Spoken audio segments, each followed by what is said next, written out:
From the Big Old Fish to Wheels on Wednesday. Welcome back, Tom. I'm excited. It's a beautiful day, and we're in Faroe Field, so everything else is gravy, Rod. We were here on Saturday, 20-point win, 38-18 over South Dakota State. Your assessment of the first game of the season? A win, a win, a win, a win, and a win, because in 3 months, no one's going to care about it. Number two, no one got injured big time.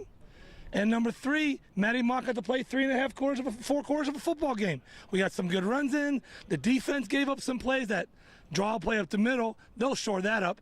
But, you know, now it's 46 in a row that Missouri has a takeaway in college football. And the next closest team is Arizona State with 30. So almost for 4+ years, with Steckel at the helm, they get a takeaway every game. Tom, more grades on the first game. The kicking game left a little bit to be desired. I give it about a B-, C+. The kickoffs were good. You got to make those 32 yards. I know Baggett. I know you can't make every one. And I know the 55 was a reach, and he pounded the 48-yarder. Yep. That was good. But inside of 35, 40 yards, when the SEC comes, those are points you cannot take off the board. You got to punch those puppies through. Speaking of the SEC, what caught your attention after the first weekend of college football? 2 words, Todd Gurley. He took a kickoff 103 yards back for a touchdown against Clemson, ran for, I think, $150. That guy was out of football for almost a year and a half with an injury.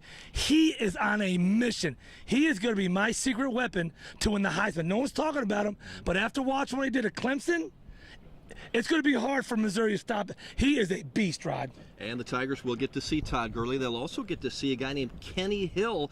Who knew who he was before Johnny Manziel was at Texas They've already A&M? got him a nickname, Rod. And it is? Thrill Hill, King of the Hill. Don't give this kid any nicknames. You know why? I haven't seen him on Twitter. I haven't seen him on Facebook.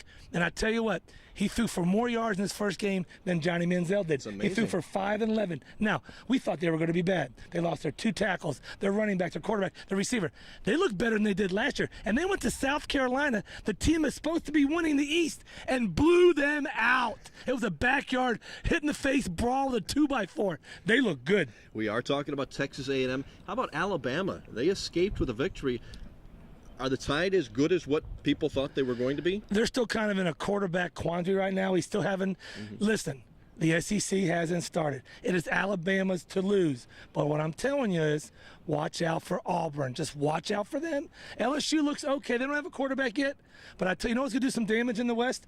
Arkansas. I know they lost to Auburn by a couple touchdowns, but they had them toe-to-toe, and they're looking a lot better than they did last year. Yeah, and good for Arkansas because they were really bad. And they're neighbors of us. That's correct. That's right. And we thought that was going to be a win this year. And that might be a loss. Yeah, things look a little more difficult maybe. Yes, yeah. they do. You know, it's fun. It's a great time of year. And how about a local college, Lincoln University, your friend Mike Jones, head coach, they've got a chance to do some things. They start at Langston this week in Arrowhead Stadium on Saturday, but they're in a different conference. They got a chance. Well, the conference they were in was the toughest conference in Division II.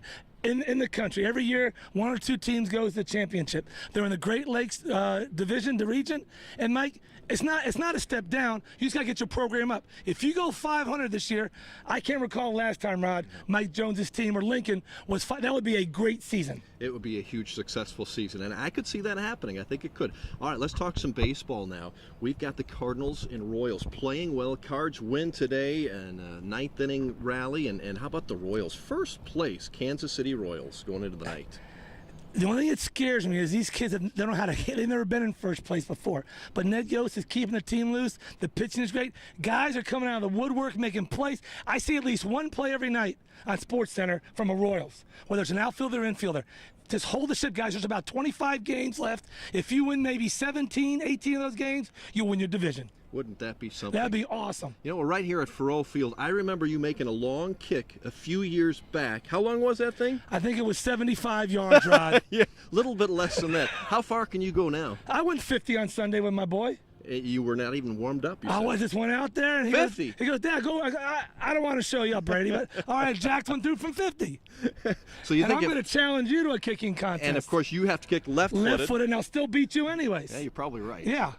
Well, I'll miss them on purpose, Rod, because I love you and you need to get some victories because you've been getting beat all summer. So, and I took you in the basketball shooting contest and TJ behind. I need to give you some love, Rod. We need to go to the golf course. You know what? Hey, folks, let me tell you Tennis something. courts. Let me tell you something, folks. All summer, I'm saying, Rod, when we go on golf? He's been ducking me all summer. And now he's like, oh, I got to work. I got to do some sports, whatever. Pay the bills. Folks, he's ducking me. Somebody was ducking. I don't think it was me.